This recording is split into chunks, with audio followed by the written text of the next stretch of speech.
Jumpa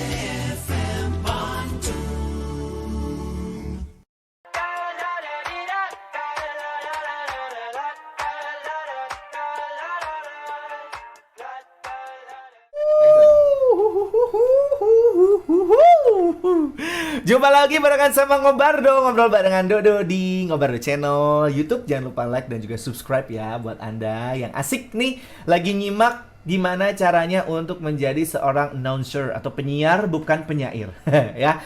Di video sebelumnya saya udah ngasih tahu kalau misalkan Anda itu harus punya percaya diri, harus punya mengenali diri, harus punya niat sama perbanyak komunikasi. Memang itu yang menjadi basicnya banget kalau misalkan Anda ingin menjadi seorang penyiar. Tapi kalau misalkan Anda kurang percaya diri lagi nih, masih kurang percaya diri, apalagi sih Mas Dodo yang harus dipelajari untuk menjadi seorang penyiar? Boleh banget ya. Untuk menjadi seorang penyiar itu barengan sama saya Dodo Dondi di sini. Saya tuh sambil nyontek loh ya buat Anda nih sobat Ngobaru, saya sambil nyontek. Jadi yang namanya ini sebenarnya lebih sedikit intermezzo ya, bukan penyiar soal MC ya. Kayak MC itu bikin teks itu bukan hal yang jelek, bukan hal yang salah. Penyiar juga kalau mau siaran itu ada skripnya. Saya ada di video saya sebelumnya yang terkait studio radio, khususnya di Setiabudi 19 ini ya, di Rasa FM ini ada terbentuk seperti apa studionya. Ada layar utama, ada layar playlist lagu dan segala macamnya. Nah, ini untuk menunjukkan kalau misalkan yang namanya menjadi seorang penyiar pun nggak apa-apa kalau Anda baca teks. Nah, karena poinnya di teks. Teksnya itu mau berbentuk sebuah pointer, mau teksnya itu berbentuk sebuah kalimat dan segala macam, itu boleh banget. Yang penting adalah cara kita menyampaikannya ya. Sambil saya nih buka contekan saya. Oke, yang pertama nih ya, oke. Ini terkait Anda untuk mengetahui diri Anda. Setelah Anda udah punya percaya diri, kenali diri, dan juga perbanyak komunikasi, Anda jangan lupa untuk perbanyak pengetahuan, knowledge ya. Di sesi kedua untuk video kita belajar menjadi seorang penyiar bukan penyair itu ada tambahan yang pertama adalah untuk knowledge, banyak tahu ya. Saya ingat banget pertama kali saya masuk ke Rase ini, saya bukan menjadi seorang penyiar, saya menjadi seorang produser. Yang ditanya itu saat wawancara itu adalah informasi yang sedang happening, informasi yang lagi terjadi di saat itu ketika saya lagi wawancara ya. Saya harus ditanya hal-hal seperti itu. Jadi yang namanya knowledge itu perlu dikembangkan, perlu kita tahu. Jadi ketika Anda ngomong, ketika ada yang lagi rame, Anda tahu. Karena yang namanya radio itu pada dasarnya adalah sumber informasi. So, you should know about the information yang lagi happening di masyarakat saat ini ya. Saat ini bukan saat Anda bukan saat saya lagi bikin video ini, tapi saat Anda memang ingin siaran. Hari itu ya hari itu, besok ya besok yang baru apa, lusa ya lusa apa yang baru. Jangan ketinggalan informasi, jangan kudet ya. Walaupun secara kejadian memang ya ada sih yang ketika saya dapat informasi, oh saya kudet. Tapi kan dari situ saya tahu ya. Karena kalau misalnya jadi seorang penyiar ya, itu Anda pasti update lah, pasti Anda tahu banyak informasi yang bisa Anda nikmatin dan Anda berikan informasinya ya. Itu, perbanyak informasi. Informasinya dari mana aja? Dari mana aja ya. Informasi itu nggak hanya dari berita. Dari WhatsApp grup Anda pun bisa ya. Grup sekolah, grup komplek dan segala macam itu selalu akan ada informasi atau berita yang bisa Anda olah jadi bahan siaran ya. Dan nggak semua penyiar itu adalah seorang produser. Sometimes produser itu yang menyediakan materi siaran, scriptwriter itu yang menyediakan bahan siaran yang kita baca. Tapi kita harus tahu apa yang kita baca, apa yang terjadi, seperti apa kita akan mengimprove-nya. Oke? Don't forget about knowledge. Oke? Kemudian perbanyak kosakata dan banyak baca. That's it.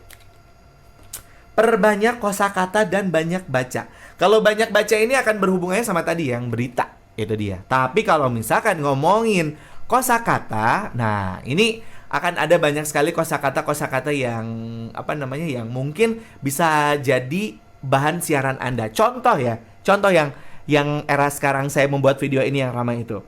HP, handphone, gawai, gadget. Nah, ya. Handphone, HP, gawai, gadget. Itu tuh kalimat yang memang ditujukan kepada barang yang umum. Walaupun ketika ngomong gadget, ada iPad, ada tablet, ya, ada berbagai macam. Gawai juga sama gitu. Cuma ketika Anda berbicara gawai dan juga gadget, orang itu akan lebih, oh nih orang kosakatanya banyak. Tuh ya. Dari satu benda elektronik komunikasi udah ada menghasilkan 4 kosakata. Ada banyak sekali yang bisa Anda gunakan. Akhirnya bisa jadi jokes juga ya. Gawai, misalkan gawai gawai-gawai cinta. Dawai. Apa sih garing banget ceringnya, guys. Nah, intinya kayak gitulah. Kalau Anda banyak kosakata, Anda mau ceringnya, mau ngebodor apa segala macam, bercanda, itu bisa banget. Oke? Perbanyak kosakata dari banyak baca. Dari banyak baca, Anda dapat banyak informasi dan juga pengetahuan. Oke? Kemudian, ketika Anda sudah banyak baca, informasi di kepala Anda sudah banyak, berita udah banyak, ya. Kosakata juga sudah banyak. Akhirnya, Anda sudah harus ada di depan mic dan Anda akan berbicara. Ketika Anda berbicara, apa yang harus diperhatikan? Intonasi, artikulasi, ya. Nih kayak misalkan saya ya. Nih, intonasi dan artikulasi ini memang harus diperhatikan banget ya. Anda harus tahu dulu ketika Anda mau improve. Intonasi itu terkait tempo, ya. Tempo ketika Anda berbicara. Intonasi dan artikulasi harus diseimbangkan dengan yang namanya smiling voice. Yes. What's smiling voice? Ikuti saya. Smiling voice. Oke, smiling voice. Smiling voice ini adalah kunci utama dari seorang penyiar. That's why, karena memang kita hanya berbekal suara, pendengar kita nggak tahu kita tuh lagi senyum, lagi sedih, lagi semangat atau seperti apa, kita nggak tahu. Tapi kita harus menyuntikkan semua positive vibes dari hal-hal yang positif yang bisa kita sampaikan dengan cara smiling voice. Intonasinya dijaga, ya, temponya dijaga, artikulasinya jelas, ya. Jadi buat Anda nih pendengar rahasia yang mungkin hari ini lagi nikmatin sarapan spesial Anda, kayaknya enak banget deh kalau misalkan Anda sarapan berbagi sama yang lain. Saya juga mau dong dikasih smiling voice, ya. Kebayang Anda lagi sedih tapi smilingnya tetap dijaga. Contoh. Ya tentunya ya pastinya buat pendengar AC, seneng banget ya kalau misalkan Anda lagi nikmatin momen spesial Anda sama pasangan gitu. Momennya kayak gitu, lagi bad mood tapi suaranya, intonasinya dijaga, temponya dijaga, ya. Smiling voice-nya dijaga. Insya Allah yang dengernya akan tetap setia ngedengerin Anda, ya. Karena kenapa kalau intonasi harus dijaga dan artikulasi harus dijaga? Karena Anda menyampaikan pesan. Pesan itu harus jelas, padat, lengkap, lugas, ya. Jadi itu berbicara, percaya diri, intonasi, artikulasi itu harus benar-benar Anda jaga dengan informasi yang memang ingin Anda sampaikan, tapi dengan cara smiling voice. Don't forget smiling voice. Oke, artikulasi, intonasi, pastinya smiling voice. Oke, jadi itu tadi poin yang utama untuk kita ya. Yang pertama ini perbanyak baca, pengetahuan aja diperbanyak juga. Kemudian juga kosakatanya juga jangan lupa perbanyak. Knowledge, terus intonasi dan artikulasi. Nah, permasalahannya kadang-kadang terkait intonasi dan artikulasi, orang tuh suka bilang gini, biasanya banyak. Ada orang yang cerewet. Tiba-tiba ada temennya yang bilang, lu cerewet banget sih, kayaknya lu cocok deh jadi penyiar. Ya. Guru saya, di sini saya boleh menyebutkan ada Chandra Ginting. Ya. Beliau itu adalah orang yang sangat pendiam. Itu pertama. Beliau adalah salah satu voice over talent yang sudah melanglang buana ya. Pokoknya kalau Anda dengerin Spotify, kemudian iklan-iklan YouTube, itu soundnya sound dia ya. Nah itu dia. Jadi ngomongin cerewet dan pendiam, itu tidak menentukan dia pantas jadi seorang penyiar atau tidak. Karena ketika dia pendiam, bisa mengatur intonasi, artikulasi, itu the best.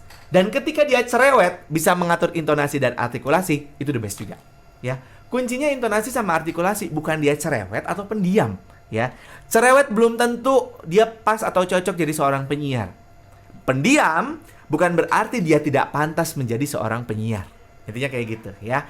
Yang penting adalah udah bisa ngontrol tempo, udah bisa ngontrol artikulasi, dan juga bisa smiling voice. Itu aja intinya ya. Pokoknya kalau misalnya guru saya ini dia juga seorang pendiam, Dia juga bukan seorang MC karena dia pemalu banget. Tapi untuk voice-nya diolah ya, begitu luar biasa. Smiling voice, intonasi, artikulasi, semuanya kekontrol. Kuncinya itu. Oke?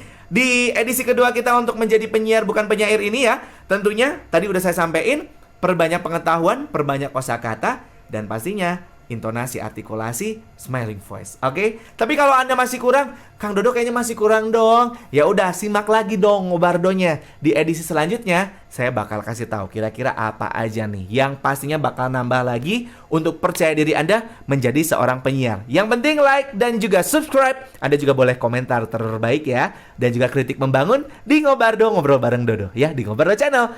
Jadi jangan kemana-mana, nanti saya kasih lagi informasinya ya.